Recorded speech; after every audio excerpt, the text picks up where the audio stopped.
Wes and Ted's Excellent Conversation, a podcast about teaching, learning, and anything else that pops into Wes and Ted's heads.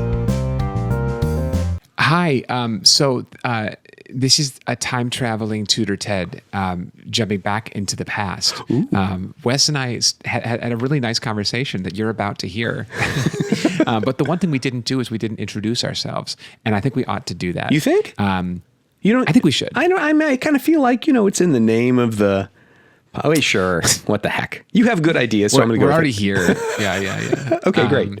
He is Wes Carroll, and he's someone who I just really like talking with, which is why we have a podcast together. And he's on the web at wescarroll.com, 2 R's, 2 L's. What classes do you have going right now? And now this is the time traveling version of me wanting you to bring up the sort of like learning techniques class too. But will you tell us about what you have to offer? Yeah, a couple things. I mean, obviously, private tutoring, specializing in STEM, especially for high school students. But some of the things that are cooking right now include the American Math Competitions, the AMC series, normally given in February, has been changed this year to November. And that works out well because last year we just put the polishing touches on an online course that we're offering now that helps people learn all the sort of little bits of math trivia that really make you more effective in that competition. It's not the only thing you need to do, but it's kind of like it's important baseline knowledge, and we've set it up to be super, super easy to onboard the bits you don't already know and then just get reinforcement on the parts that you do. So we have the AMC course. And then two other things that we have going on are our very short Memory Master program that help you just develop better techniques to onboard new information to memorize. Super cool. And I'm super psyched about that. That's been such a cool program, and it's been great for students and both high school students and adults alike. And then also our focus and effectiveness groups are meeting right now, and that's it's exactly what it sounds like. We have some students who self-identify as needing more of that, and we also have some high performers in there who just appreciate the extra reinforcement around all the things that make you a high flyer. So those are some of the things that are going on for us right now.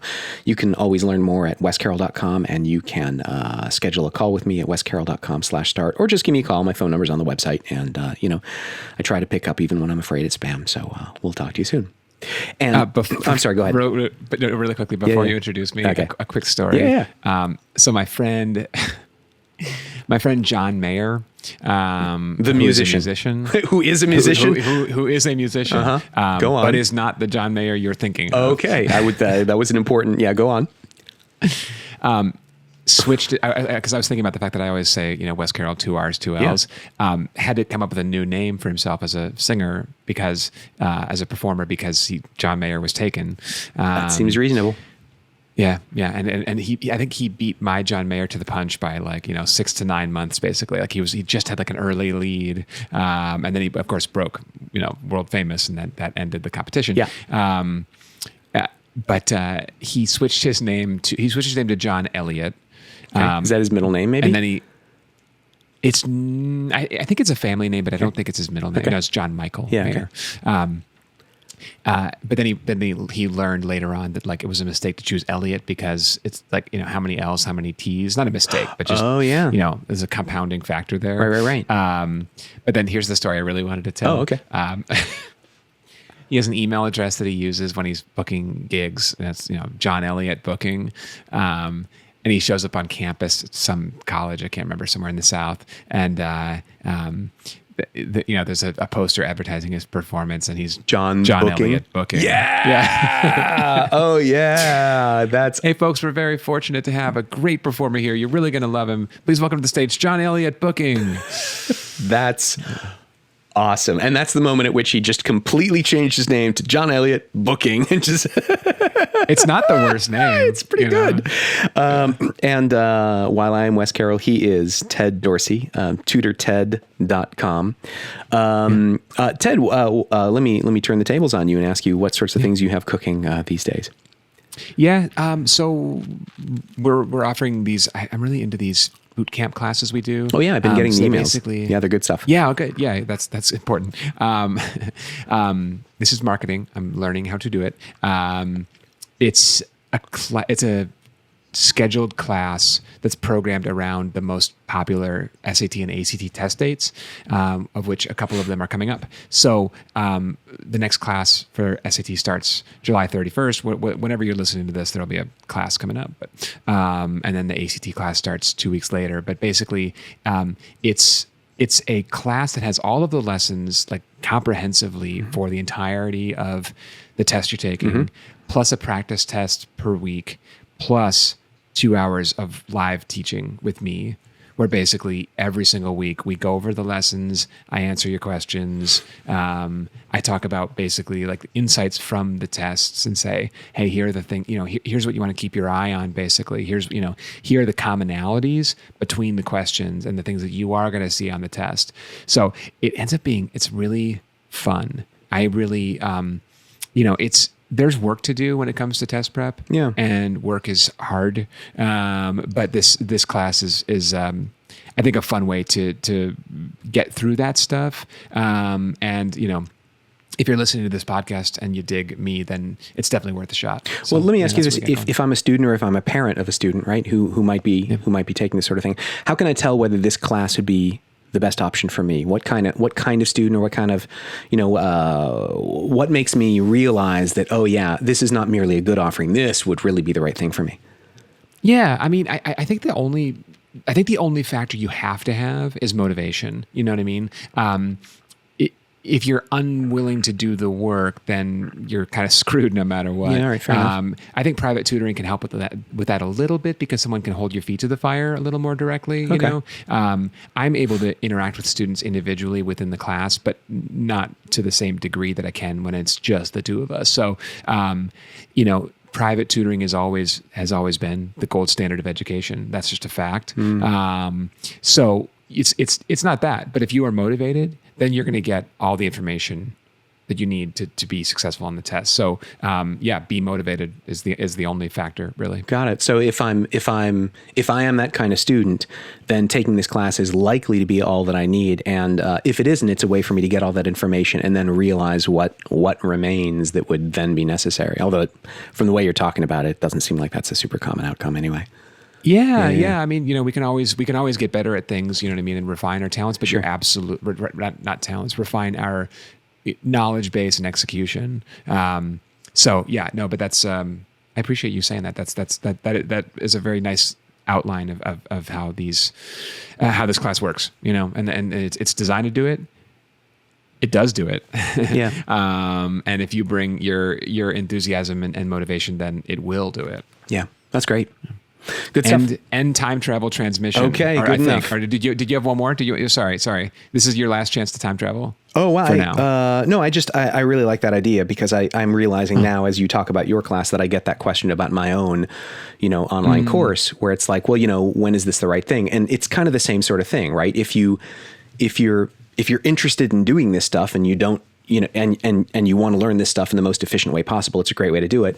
And I've had students be successful doing the course and nothing else. I've also had students who use the course to make the subsequent private tutoring much, much more quick, effective, enjoyable, all that kind of good stuff. So it's kind of a win either way, in the same way that the course is for you. That's how it works. Yeah, that's totally how it works. Yeah. Okay. Good stuff. Thank you. All now, right. Sorry for interrupting you. I'm so sorry. Not at all. End time travel transmission. It's like we meant to do it this way. I know. It's like we have a plan. What? No. It's like we have a plan. It's like we have a plan in certain ways, and unlike we have a plan in other ways. Then again, maybe planning is overrated. Who knows? I think we plan in kind of similar ways. I think that's fair to say, which is like somewhat well organized, and in some other ways not organized at all. Well, I don't know. And I mean, the funny thing is that so much of my education left me with the idea that the more planning and the more structured, the better. But of course, what experience has taught me is there's a sweet spot, right, between order and chaos, because, chaos is an important input into creativity and sort of spark and all that other kind of good stuff. And yet, we all know people who run their lives with complete chaos, and with very few exceptions, that doesn't go as well as we'd like. Two quick stories on that. Sure. On that tip. One is that, and this is actually not a very good story. it's a short and boring one. I had a student yesterday, and she was talking about. I was asking her to make a spreadsheet documenting her newfound math knowledge. Great. And I was like, "Well, hey, what works for you? Whatever works for you, let's do it that way." And the thing I was thinking is, why don't schools teach that more? Because schools teach particular ways of note taking or organize. You learn methods of organization, but you're not really taught to do it your way. And I think everyone ought to figure out what works best for them and do that. Well, I have so many answers to that, even if it was rhetorical. First, if you have 30 students in the classroom, you probably have at least 4 different ways of doing it, and you only have so much time. But I think it goes deeper than that. I think that we are kind of caught between 2 different mental models, and we vacillate between those 2 mental models sort of all the time to our detriment. And the 2 mental models are: school is a place where you are given the instructions, and school is a place where you are given models to choose from. Right. But I guess my question is, are you encouraged to choose from them? You know what I mean? I think that we ought to just value the independence part of that, or teach that a little bit more. Basically say, hey, this is about you. What's working for you? And just ask that question a few more times. Well, I mean, I think if you want that question more times, then you go to a Montessori school or maybe a Waldorf or something like that. Yeah, that's what I did. Yeah. Whereas, if look, we have exactly 8.5 months in which to learn all the bullet points here on the Algebra 2 curriculum, we're going to pick the way that we're going to do it. And if you want to go off script, more power to you, but you're on your own on that one. That one's an interesting example, though. It's a good example, but also there is a procedure, and that even the notation and the techniques, we need them to be consistent because we're going to pull them into later math curricula. So, it's more about, I think, how you learn. That's my big thing. Is basically like, what are the techniques you use, and are you allowed to use them your way? Hang on a second. You're drawing a distinction between different ways I could frame the knowledge, and different ways that I could acquire the knowledge, or different ways I could perform with the knowledge. Yeah. It's like the performance, especially in Algebra 2. Okay. Not in any other I shouldn't say not in any other subject, but it is framed up pretty tightly in Algebra 2. Essay writing is not framed up. I mean, there are techniques and tools and structures that we use, but you're not allowed to copy someone else's essay. Your essay, 100% of the time, your essay has to be original work, which means no one else has done it that way before. No one's ever put those words together. But separate from the performance, I'm thinking more just about the methods, like the techniques for taking the content in. That if you have a way that works for you, you should be allowed and encouraged to do that, regardless of what the performance is eventually going to look like. Well, hang on. Let me start by bringing in the thoroughly debunked business of visual, auditory, kinesthetic learners. Right. Yeah. And when I say it's debunked, I don't mean that people don't have preferences there. I'm saying that the preferences are not hardwired; they're experience based. So I can imagine listeners thinking in those terms when they're trying to interpret what you're saying. But I don't think that's where you're going. But I'm not 100% sure I do understand what you're really pointing at. Yeah, I mean, okay, good question. I would say that it's just about. I don't think that the learning process itself is individuated enough. I think that people should, and I actually, and we've gone over this before, and I'll stand by it. I don't have as much of an issue with visual audio, that distinction. I don't love it. One of the reasons I don't have as much of a problem with it is that it doesn't have, like, I hate any judgment that has a qualitative feature to it, where basically, like, as soon as I hear a student say, I'm not a math person, or I'm a bad math student, I'm bad at math, like, that's problematic for me, because it's got this judgment that I think is unhelpful. I agree with you that learning is much more complicated than being a visual or auditory learner. I think I need to get more specific in what I mean. I mean, like, okay, here's the example. what if a student learns the best by writing a song, right? Literally, why not? Why could you not write a song about the unit circle, you know? And why wouldn't that be encouraged and encouraged in a practical way rather than a sort of like, haha, look what the creative student did way, you know, like that's hang on a second. Yeah.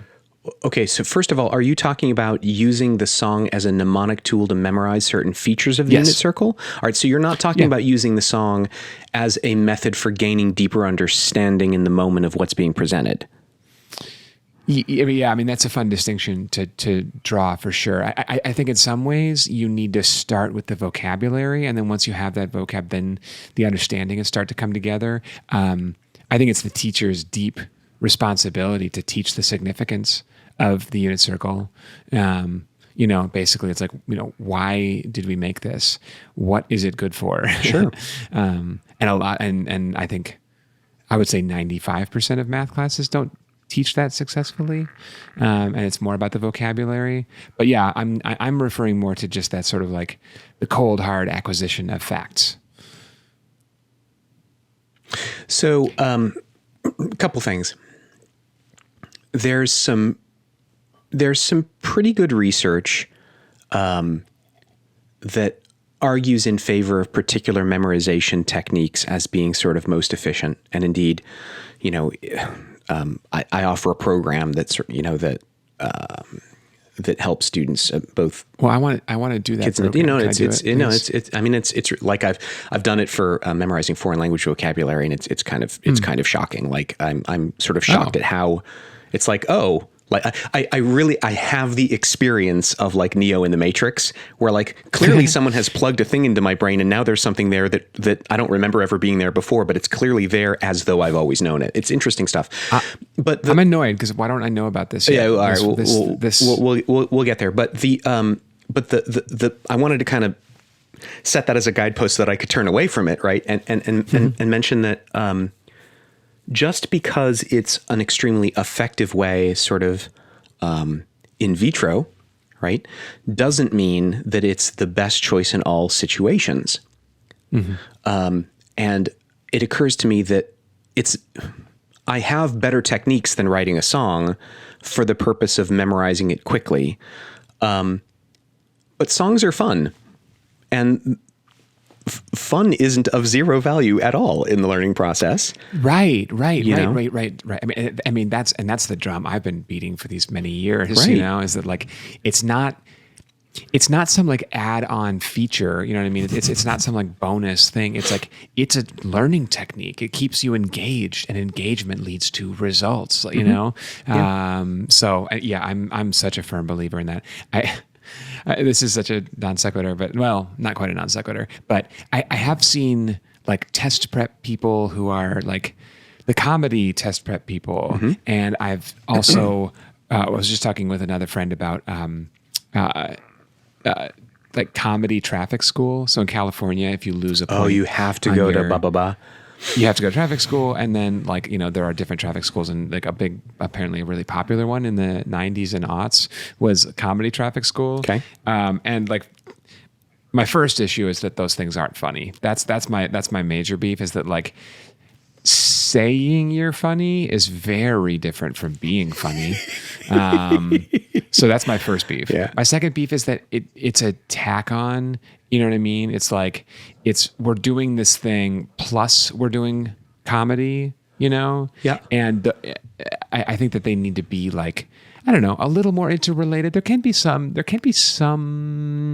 I wouldn't say like artifice in there, but some kind of like construction to it, you know, where you're intentionally saying, hey, I'm going to, you know, like frame it up this way, you know, like writing a song. That's a very specifically framed thing to do. But it's a technique, and I don't know. It's, that point ran out of steam. First point was decent.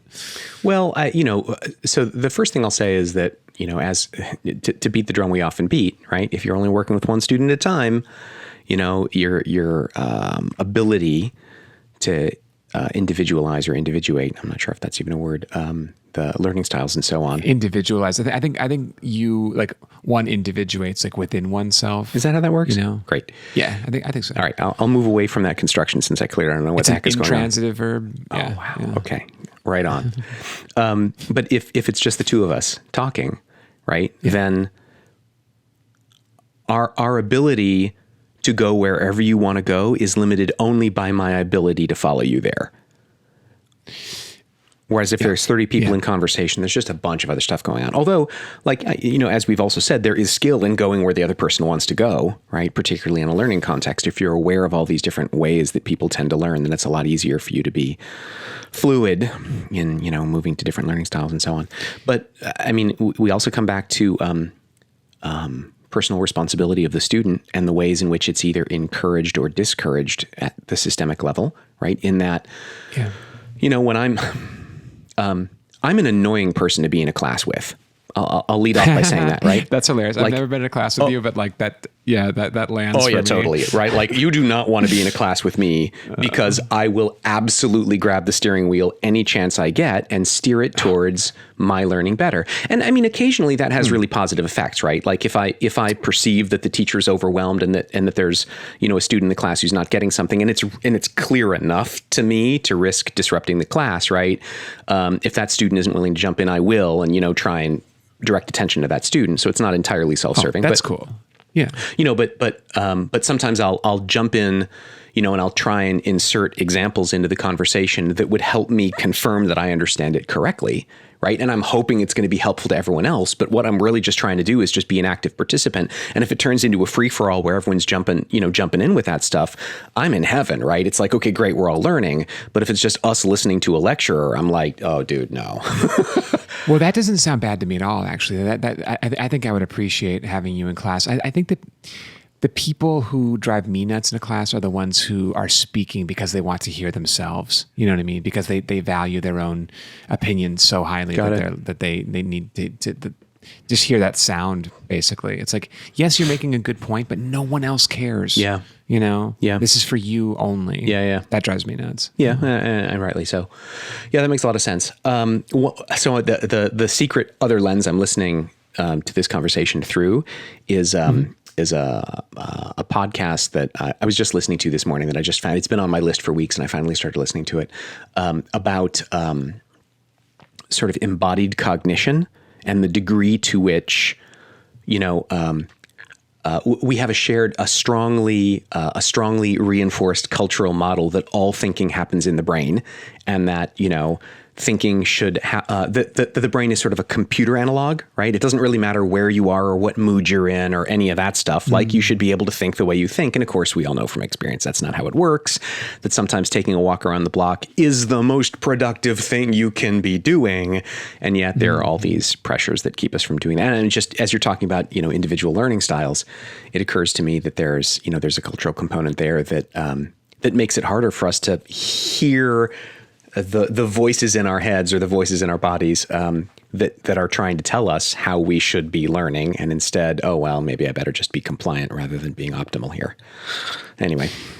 Yeah. That's well. I had a couple thoughts. One is there a podcast about podcasts? I bet there are 1,000 of them. Are there podcasts about podcasts about podcasts? Okay, now you're just being silly. I'm trying to find our niche here. The body thing is so interesting. I like that. I think you and I have talked about this. I don't think we've ever talked about it on this show before. Okay. But just like what works for us, what makes us work. What are the excuse me? What are the sort of techniques for learning and being productive? I'm a deadline person. I'm a scheduled event during the day person. Mm-hmm. I woke up this morning and I was like, I have two things to do today. I'm seeing you and we're making this podcast. Actually, I've got three things. The third one's kind of fun. Okay. The second one is I'm seeing my 84-year-old friend, Jonathan. Okay. And I always throw the 84-year-old thing in because that's what's catchy about it. You know what I mean? But like, he's just my friend. You know what I mean? Like he's a poet and he thinks according to like very precise use of the language, and he kind of assesses every word that he uses, but in a way that's, I think, pretty beautiful and gentle and thoughtful. And he's just a really smart guy. So we get together once a week. But here's the weird thing. I woke up this morning and I was like, I don't want to do either one of those things. And it was just my sourpuss mood that I was in, right?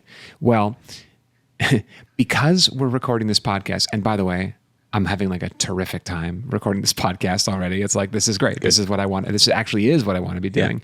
Yeah. But because we were going to record, I put those curtains up. See that right there?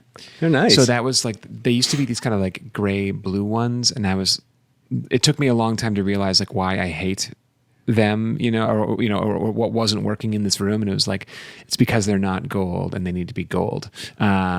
So everything in the room now is turning to gold. Yeah. With the sunlight coming through and giving it that sort of almost sunset hue. And it's nice. Yeah. It's my vibe. It's my style right now. I haven't made any sort of King Midas comparisons. Obviously that's the easy one. I'm going to write that down. Yeah, sure. Add that into the old blog. Yeah. Cause I have other, God knows I've got other platforms on which I'm creating and not really marketing. But anyway, sorry, losing the thread. It's all good. The third thing I have today is I am playing Trivial Pursuit, and I'm sharing that just for the fun of it. Who is I play every other. Who is losing to you at Trivial Pursuit? I wonder. Because I imagine that's the chair of the history department at the University of North Carolina. Oh, so maybe not. This could be a real thing. Oh, well, you ask him. I mean, I won the last 3 games. Oh, yeah. So, wow. Look, I was just going to say, I've never even been near a Trivial Pursuit board, and you at the same time, but I would not go against you for money. How about that?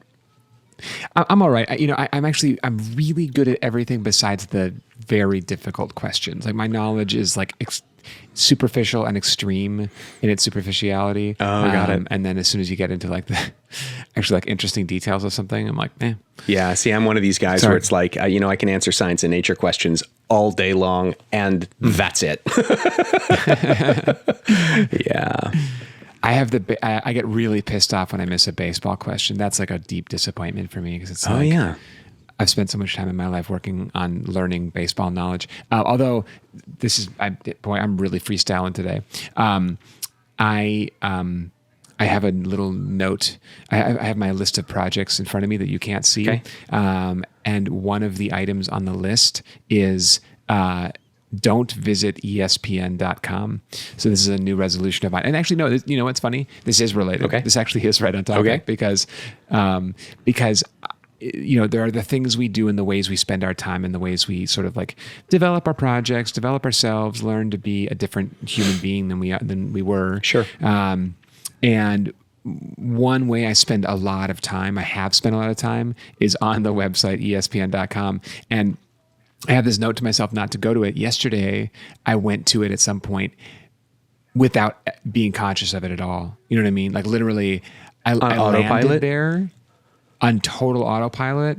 And it was like, how did that happen? And I felt bad for a second. Then I closed the window, and I saw that it was going to like lure me in, and I was going to head down these kind of like, rabbit holes of newfound sports knowledge. Well, help me understand. Is ESPN for you like, entertainment and love of the game, or is it boning up on trivia to win at Trivial Pursuit and trivia nights and stuff like that, or is it some other thing, or maybe in between, or like what does it represent for you? Yeah, I've never studied trivia for this. Well, except for when I was going to go on Jeopardy, and I learned like Obama's cabinet, which I don't retain any of. Some guy named George, I think. Sure. Yep, I think he was on there. Okay. Yep. See, but I'm not. Yeah, I don't study to. Yeah, trivia is not that fun to me. It's got to be sort of like, within a framework of being useful in some way. And for me, useful would mean part of a story usually, a narrative. So, like the 2021 Olympics, which are really the 2020 Olympics, that's a story. And the condition of the country of Japan, and the state of, vaccination, excuse me, in that country, and whether it's a good idea or a bad idea. And hint, hint, it's a bad idea to hold the Olympics under these conditions. Like that's all part of the story. And so you end up taking on these details to sort of inform that story, So yeah, that's the goal for me. But I guess the decision I'm making is that that's not a story I want to follow along with right now, and that story is interesting, but I want to explore other ones now. So that's that decision. Okay, so to loop back around, let me see if I can tie this together. First of all, I want to suggest that this narrative approach is a cognitive tool that I think everyone on the planet should be aware of the existence of, such that they can pull it out whenever they want to. And individual variation means maybe I use it as my go-to, and maybe someone else uses it like once in a blue moon, but like we share that it exists, and we might choose to use it in different frequencies and all this kind of good stuff. I think that's part of the whole individual learning styles thing you were talking about. And I think in a more perfect educational system, right, it would be built in that there's some exposure to this and many other different tools. But of course, it's easy and naive even for me to say that, because if we're going to build in exposure to all these different tools, guess what? Every minute we spend talking about these different tools pulls away from all the other things we could be doing. And we've both seen firsthand some of the negative effects of well-meaning educational reform that winds up taking away from this other thing that it's like, well, you can't take away from that. It's like, well, there's only so many hours in the day. And that brings me to yet another point, which is, and again, I'm riffing, stealing really wholesale from this other conversation I was just listening to, but just the analogy of, we think of the brain as a muscle, and a better analogy is brain as a magpie, right? Brain is just like grabbing a bunch of stuff. The reason I'm bringing this up, speaking of freestyling, the reason I'm bringing this up is that the thing that's been on the back of my mind since the beginning of this conversation, honestly, is my observation in myself and others that when the stars align, we learn like sponges, like at this vastly enormous rate. And that applies to both learning and productivity as well, as far as I'm concerned. But like, when I'm in the right space, when the mood is right, and when the tools are there, and when I've got, whatever, like I can kind of get into this. It's not even hyper focus. It's just, I guess it's just the state of flow, right? Where in just a very subjectively short time, I can take on a vast amount of knowledge or technique or, whatever. But it's rare. And one of the things about individual education that strikes me as being missing from the conversation most of the time is that if 30 of us are in a class together, it's not that you learn differently from me. Let me walk that back. You learn differently from me, and we all learn differently, and I don't mean to disagree with that. But another thing that's happening that I think we might argue is even more important is that at any given time, the stars for learning a particular thing might be aligning for person number 7 in that room, but not for anyone else. Or, person number 18 is having this other moment, that kind of thing. I feel like a really big part of one-on-one, well, no, you know what? Not even one-on-one attention. Let me put it this way. A big advantage of being the only learner in the room, right? Whether you're working with a coach or whether you're learning on your own, a big advantage is that if we're aware of kind of what's going on in the mind of the learner in a deep level, then we can start to steer towards either, this is the moment where we should be talking about history because that's the mood we're in. This is the moment we should be talking about algebra because that's where everything's aligning. This is the moment at which we shouldn't be trying to learn anything. We should be walking around the block, having lunch and BSing or whatever it is, because that's where our brain's at. And just really noticing. It's like, this is the moment in which I'm going to onboard 100 new vocabulary words. Like I could just feel it, right? It's what's happening for me right now. Okay. This is amazing. 2 questions. Okay. So the first one is an effective teacher essentially the same as like an effective pastor or like sort of like faith leader, in that what they're doing is they're sharing one message that is effective for a majority of the people who are in the room? Is that what's happening, would you say? And I'm not making any comparison about the content whatsoever. Yeah, I'm I just hear saying, you. I wouldn't say that teachers should be like pastors, but I would say that the model you're pointing to is one of the very effective teaching models that I've seen, for sure. Like if you feel drawn to teach in that way, I think, go deep on that one, because that's a winner. Well, there's a lot of ways to be, and this is the weirdest. I don't know why I'm bringing up pastors. I'm like, okay, basically a-religious. I know. I mean, yeah, whatever. Let's not get into that. But I'll leave it at that. But I think there's a lot of different styles of being a religious leader too. Sure. And different ways of being sort of charismatic, actually. But charisma, I think, is appealing to people based on just kind of who you are, how you communicate. The unit circle is the unit circle. You know what I mean? But no putting lipstick on that pig. That's funny. No, but there are better math teachers than others. Yeah.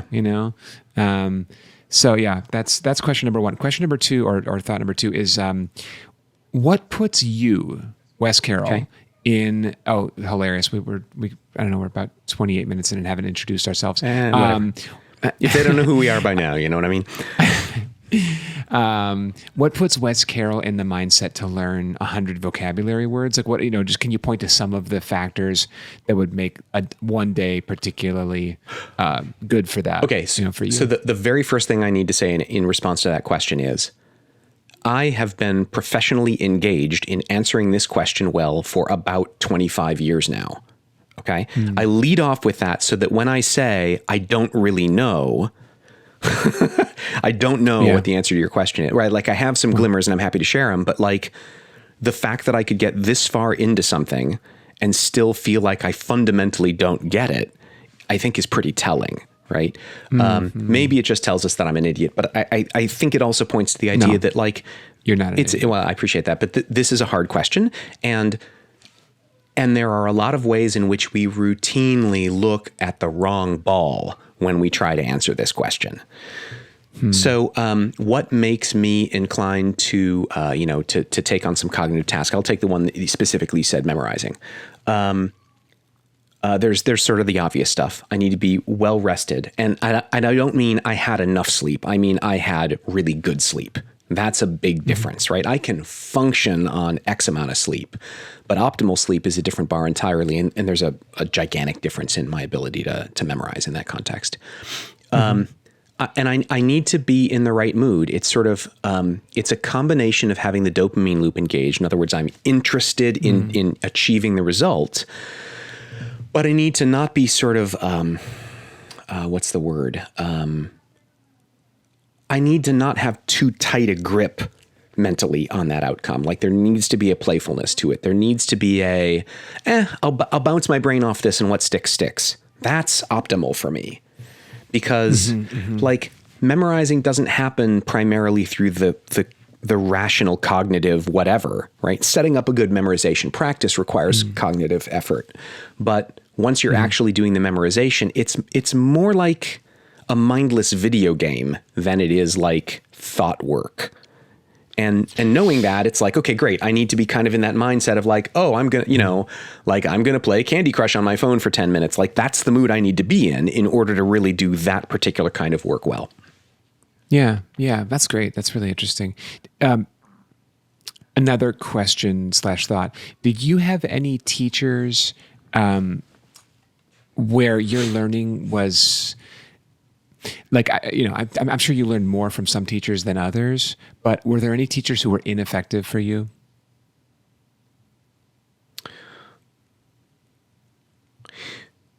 Well, there were teachers who sort of spoke my language learning-wise. There were a lot of teachers who didn't. And I usually regarded teachers as resources. I thought of teachers the way I currently think of Wikipedia. Like I can raise my hand, I can ask a question, and I can reasonably expect to get a reasonable answer. Really quick, I just want to say I love Wikipedia and I love teachers. So yeah, I'm not sure if that's, that might be correlation. But yeah, those are yeah, I totally understand what you're saying. Yeah, it's not like this person possesses the key to wisdom any more than Wikipedia does, but like it's a pretty good resource. What the heck? Like that's what they're both there for. And like I trust that, like I don't demand that they be world experts or whatever, but I expect them to give reasonable answers to reasonable on-point questions. And it's like, that expectation gets met with teachers in Wikipedia, the vast majority of the time. And so, and sometimes like the one thing that would get me is when a teacher clearly was not skilled in the purported area of his or her expertise. Like that happened rarely, but it did happen to me in grade school a couple of times. And again, like I'm not the guy you want to have in your classroom. Like even as an elementary school student, I was totally, I was a shark smelling blood. It was like my spelling teacher can't spell and I'm just going to call it out every time I see it. Cause like, you know what I mean? I'm just, that's funny. Not that's so funny. emotionally mature that perhaps, but totally warranted. Yeah, it's just, I don't know. I thought of an example for me, an ineffective teacher. And it's related to the trivia learning I did for Jeopardy.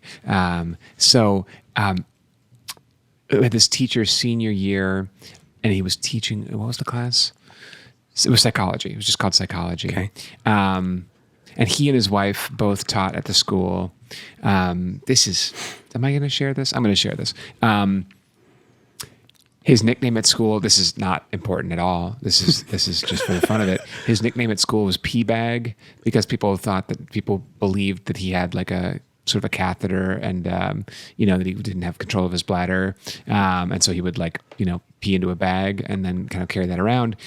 And he sort of faintly smelled of urine all the time, which made that story pretty plausible. But like, this is what high school kids do is like give their teachers nicknames like Pee Bag. I mean, that's really quite I feel like I could go a long time trying to think of pejorative nicknames and never come up with that one. That's just so specific. Yeah, it's on the nose, it's very blunt. Sure. It's not true, Anyway, so P-Bag taught psychology and he gave the tests, he was an uninspiring teacher, to say the least. Okay. And we were uninspired learners at the time. Part of the problem was we were seniors. Part of the problem was we didn't really care that much. This is feeling very Lord of the Flies for me. Please go on. That's funny. It totally was. Oh my gosh. I was in that class with my friend John, and I've always been like relatively well behaved in general. Oh no, where's this going? John's not. Oh no. John is like there was God, this is funny. This is actually kind of a rich story. I'll get to the actual important part of it at some point. So at one point, John was 5 to 6 minutes late to class, okay. And he had a pass. We had another teacher who was kind of a pal of ours who would just write you a late pass whenever you wanted one. Okay. And she was quite an effective teacher. And effective, yeah. Okay, got it. Yeah, exactly. Thank you.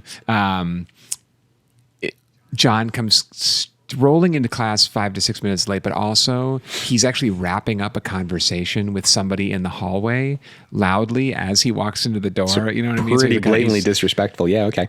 Exactly, exactly. So as he's entering the classroom, he's like, "Yeah, hey, well, whatever, I'll catch you later," and then comes in and hands the pass and basically is like, "What did I miss?" Oh my! Wow. Okay. And P-Bag was like, I didn't actually call him P-Bag. It's just fun for me right now to say that. Okay. Obviously I knew it. Anyway, he kind of pauses and he says, "Arrogance. What are we going to do about arrogance?"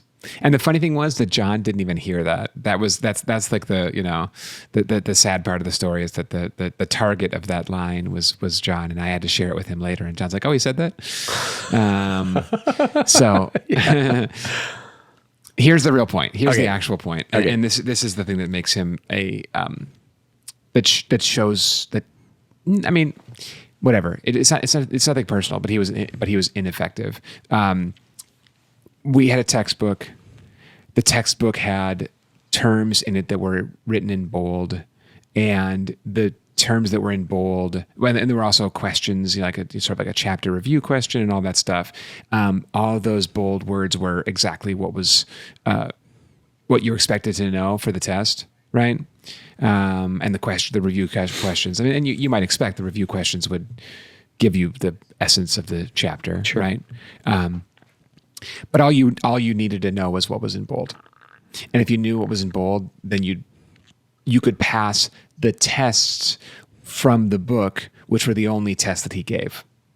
Right. So basically, like there's a textbook, and it comes with a teacher's manual, and the teacher's manual has quizzes and tests, and he just gave those tests.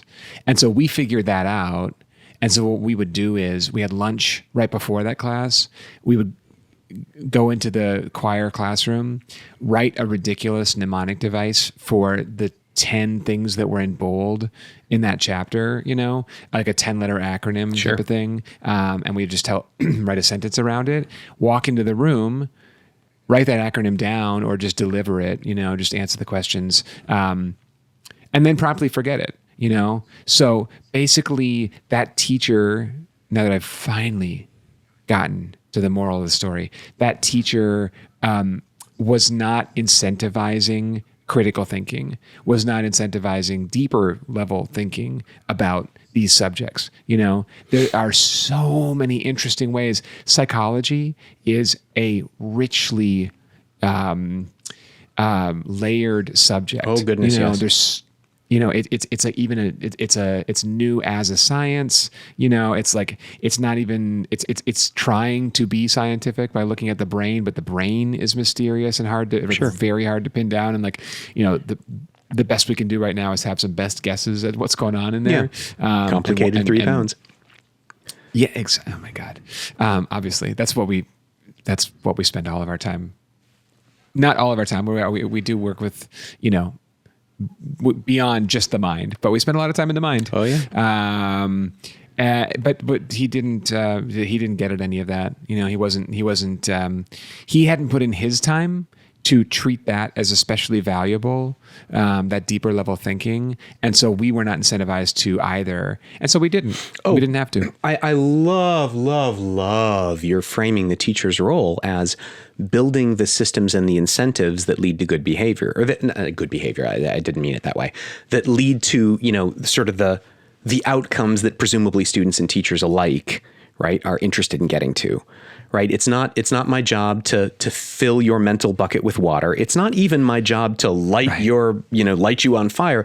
It's my job to make a video game, where learning gives you the highest points and invite you to play the game. Right. That's my job. Yeah. And that's that's very, very powerful. And that absolutely rings true. And in thinking this, so we both manage teams, in our individual businesses. And I got to tell you, that's the way, as far as I can tell, at least. I mean, I don't know how to run, a gigantic company, but I know for a, half dozen people, just putting the incentives in place and getting them to be right is enormously powerful. And I say that fully aware that I'm no freaking good at it, but insofar as I do that naturally as a teacher, I'm grafting that onto my work as a manager and trying to use the same sort of teaching incentives and learning incentives to performance incentives. And that's, I'm having at least a modicum of success there. But that's absolutely right. And it's one of the big mistakes that I see teachers making sometimes. I'm sure I made it earlier as well. And it's a big mistake that managers make, is thinking of people as computers.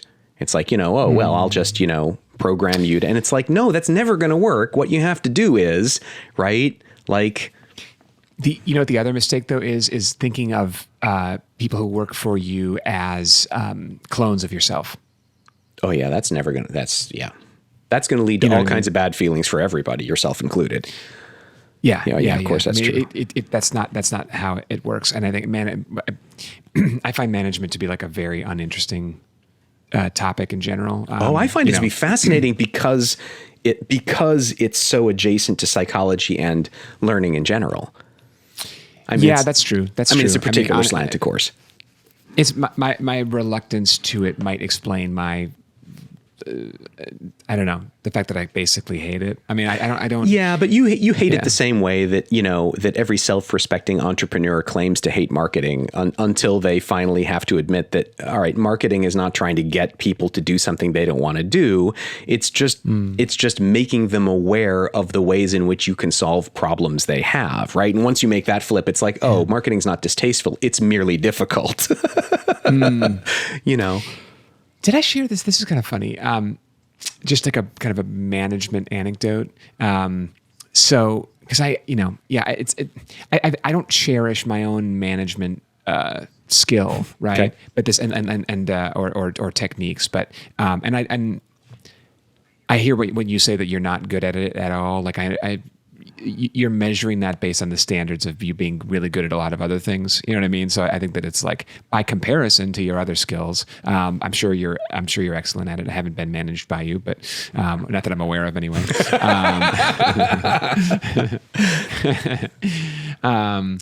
I had this one. Oh gosh, can I tell this story? I mean, you're already halfway through, right? I know. I needed my tutors to get something done. I can't tell you what it was. Okay, fair enough. And big secret. I offered to pay them. Okay, it was basically soliciting reviews from students. All right, and so what's weird is that feels like sketchy, but it's not. It's like we just needed reviews. Yeah, and that's both because, like, when you've done good work, you need that to be, light on a hill so that other people can see it. And when it's anything less than stellar, you need the feedback so that you can fix whatever's broken. So that makes perfect sense. Feedback is exceptionally useful. You know what I mean? I freaking love feedback, positive, negative, and especially negative, honestly. When it's good, it's incredible. So that's a hilarious thing that I'm speaking. When it's good, it's incredible, and I'm speaking about negative feedback. That's just really funny. So what was interesting was that I offered to pay people per review, per piece of feedback, okay. Right?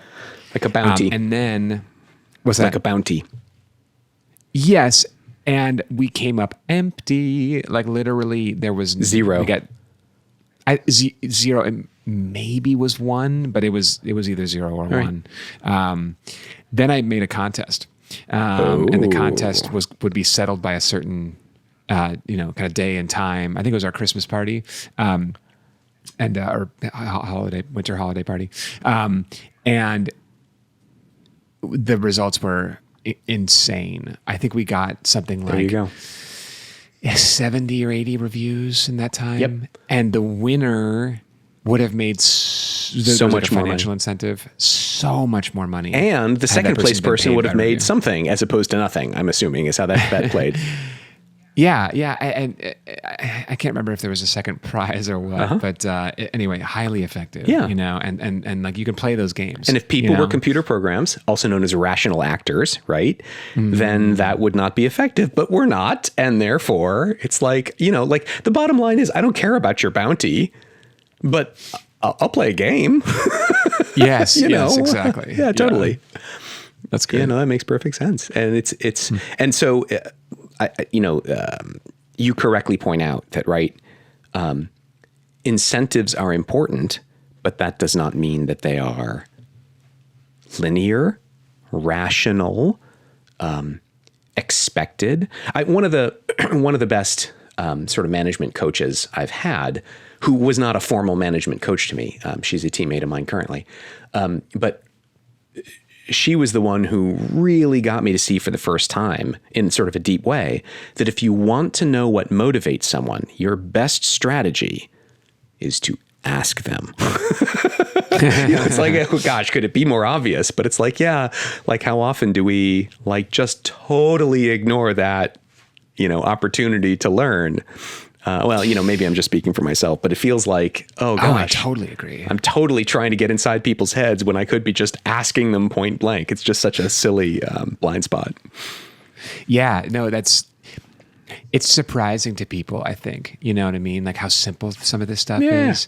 I sometimes actually, I had a moment this week when I had a really pleasant and successful from a business standpoint conversation with a family who had been not reluctant, but just coming into the sort of test prep process with some hesitation, uncertainty, whatever. Sure.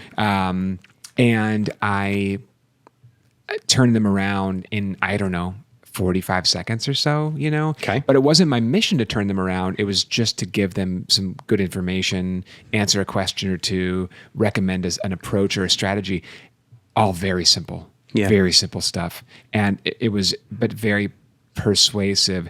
And actually one of the sort of intake techniques that I have, and it's not like a technique makes it sound like someone taught you something and you adopted it and then you made it your own. And it wasn't natural. All this stuff is just organic. Is that what you're saying? It's exactly. Yeah. Okay. That was the word I was going to say. It's totally organic. Okay. So you learn from experience, Sure. but you don't take it on as specifically as training. Yeah. Is to ask people questions, to ask students, hey, what works for you? Oh yeah, one of my favorite. I did this just the other day with a student I was meeting with for the first time. We're in the middle of some work. It doesn't even matter what the work is, and there's this 45-second pause while the student is sort of working something out. And I said, if it doesn't interrupt your thinking too much, I'd love it if you would just narrate your thought process. Oh, for sure. It's my favorite thing because one, right? If the narration is something that I can recognize and pattern match and I've seen before and I know what tools might be helpful here, that helps. If it's something that I'm not expecting, that's super exciting for me. And then it's like, okay, now I'm turned on to that.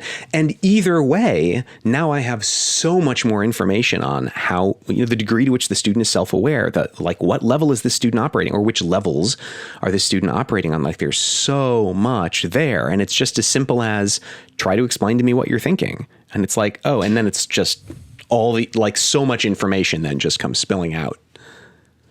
Yeah. That's okay. So totally. I think one skill that I try to encourage my students to develop at times it's always there. It's usually implicit. It's sometimes explicit, but that makes a learner more effective. It doesn't inherently make you effective, but I think it travels with being a good learner. Okay. Is meta thinking, is basically awareness of one's own thinking. Sure. So that's what that is. I mean, that's you saying, make me aware, but also make you aware of your own thinking. Right. Tell that story out loud. And then let's see if that story, how it hangs with reality of the situation, how it hangs with the, your ability to solve these questions. It's just, it's a powerful tool to explore the story in a more complex way, Oh, for sure. And in a way, that's kind of what we're getting at throughout this conversation. That psychology teacher was not exploring these topics in any complex way. And because it wasn't complex and because it wasn't woven into, I mean, think about this. This was a psychology class. There's a lot you can do with that. Yeah, totally. Oh my gosh. I'm thinking of the. I had a lecturer in college whose specialty was the visual system. Okay, and it's okay, maybe that's interesting. I mean, honestly, kind of dry, but what could you possibly do with that? Well, it turns out when you're as good a teacher as he is, you can do a lot. I mean, there are, to this day, I remember the names of certain weird, quirky visual, quirks of the system and so on that he demoed, right? There's this one really cool, I'm so excited. Who's the professor, by the way? What's the name? His name is, Jeremy, oh my gosh, I'm so embarrassed that I can't pull his name right out. Oh, I'm so sorry. Because I'm in my mind's eye, I'm looking at his face. I remember 15 years after I'd had him as a lecturer, I happened to walk past him on the street, and he just and I had to, he was busy, but I turned to the people and I was just that is the best psychology professor I could ever imagine. I can't believe I can't remember the guy's name. I'm so sorry. I'll have to put it in the notes. But so we come into lecture one day, right? And there's this slide or these slideshow, whatever movie, whatever, playing at the front of the screen, and it's horizontal red stripes like a flag, followed by a slide of vertical green stripes. and each one hangs out for a couple seconds, and he alternates between the two 10 or 20 times. Then the lights come on, he comes on, and he's holding this placard that has alternating black and white stripes. Okay. And he holds them horizontally, and the white stripes between the black bars appear to be slightly green. And then he turns it vertically, and they change to slightly pink. Okay. And he says, in the same way that you know those optical illusions where you stare at one thing and then your vision is kind of affected in this sort of unexpected way for a few moments afterwards. He's like, yeah, this is the thing. It's called the McCullough effect, and it will go away in a few months. Months. Whoa. Yeah. And Whoa, and it was just like you could just kind of, you could hear people kind of sink into their chairs, and it's like, you just did this thing. And sure enough, like I tested it 2 weeks later with like a stripy piece of paper, and it was like, son of a gun, it was just like, I had no idea that stuff like that was going on inside my own body. Right. It's just like, that's how, first of all, how would you figure that out, that thing even exists? Right. And second of all, it was just like, and it's like, okay, I'm going to hang on every word this guy says, because it's just so fascinating. Like, oh my gosh.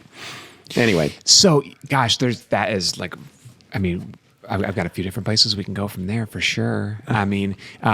So a cool teaching technique, a simple one that was effective, that from the outside, yes, demonstrating the effect that is, there's research based, has a name, sure. Senor McCullough was the person who, right. it's probably a man, only because that's who did research for, the 20th century and before, basically. And I'm saying that like, not to praise men, no, but to insult the like system of academia. Yeah. Anyway, an opportunity for all people, probably a white man, most likely. Anyway, and hopefully that's changing and everyone can contribute to research. That's not the point I was going to make. It's a good point, but stay on target. Yeah. Stay on target. I'm glad you got that okay, reference. Great. Well, now I've been super distracted because. Are we going Star Wars now? We have to. God.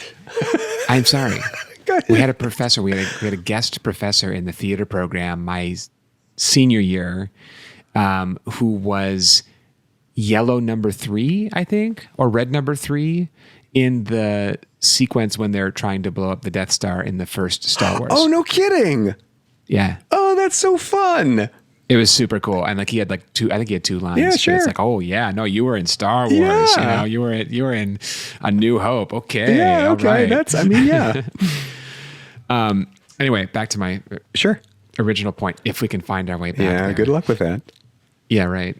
Brains as magpies. I'm telling you, there's something there. Go on. Oh, for sure. Doggone. Did I derail you? What is this shiny object over here? Yeah. Do magpies pick up shiny objects? I think so. Quick, let's check objects? the Wikipedia page. Do not check the Wikipedia page. Stay on target. Go on. What made that professor especially effective? Like, why did that, like, because that lesson, is on topic with the McCullough effect, but like, why are you so stoked about that particular one? Like, what resonates for you, or why is that locked in your memory? Because it seems clear to me that his focus was on our experience. Very cool. Very cool. I mean, world-class researcher does not need to spend his time thinking about how I perceive him, does not need to do that in any way. Tenure track position does not need to give a hoot. And yet, he did that for us. Yeah. Yeah. He, it's interesting too. He does not need to do that, but he makes the world a better place by doing it. Oh, heck yeah.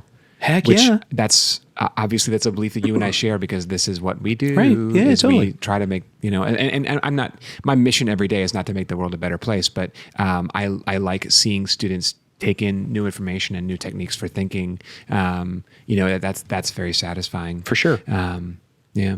Yeah, for sure. That's great. That's a remarkable story. Oh my gosh. I just found Jeremy Wolfe is his name. Jeremy Wolfe. Yeah. Okay, cool. I Googled Jeremy psychology. And it was like, yep. Dang. I mean, he's world class. And not long after I had him at MIT, he went to Harvard.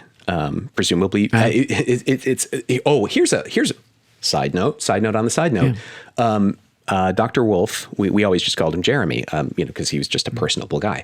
Won I forget the name of it, but there's some award for like, best teacher to undergraduates or whatever like that.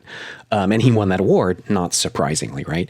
And it was popularly, like the name of that award was kind of subtitled "The Kiss of Death" among students because it was widely believed, I don't know how true this is, but it was widely believed that winning that award made it likely that you would have a bad sort of turn of career because it suggested that you weren't paying enough attention to your research. Yeah. That's not a fan of that idea.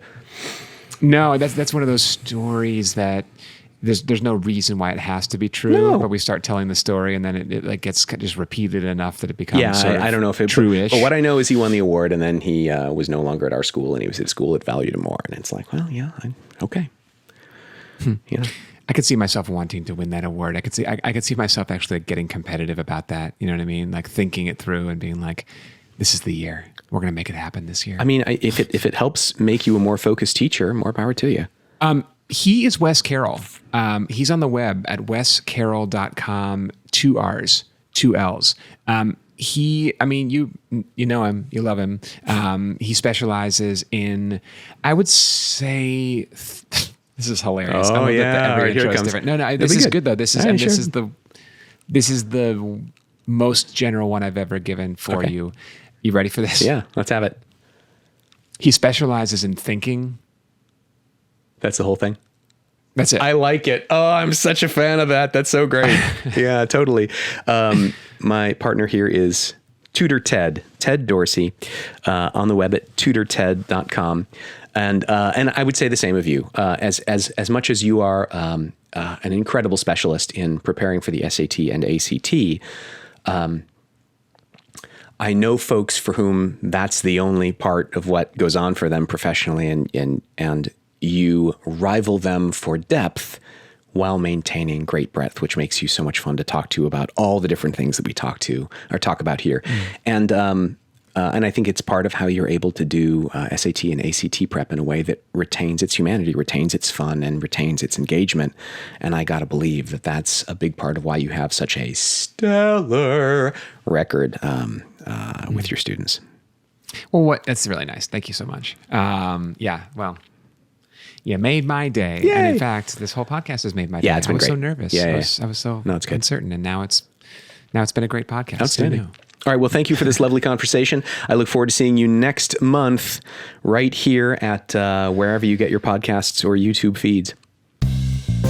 Thanks for hanging with us. Click subscribe, ring the bell, tell a friend, leave a comment. You know the drill.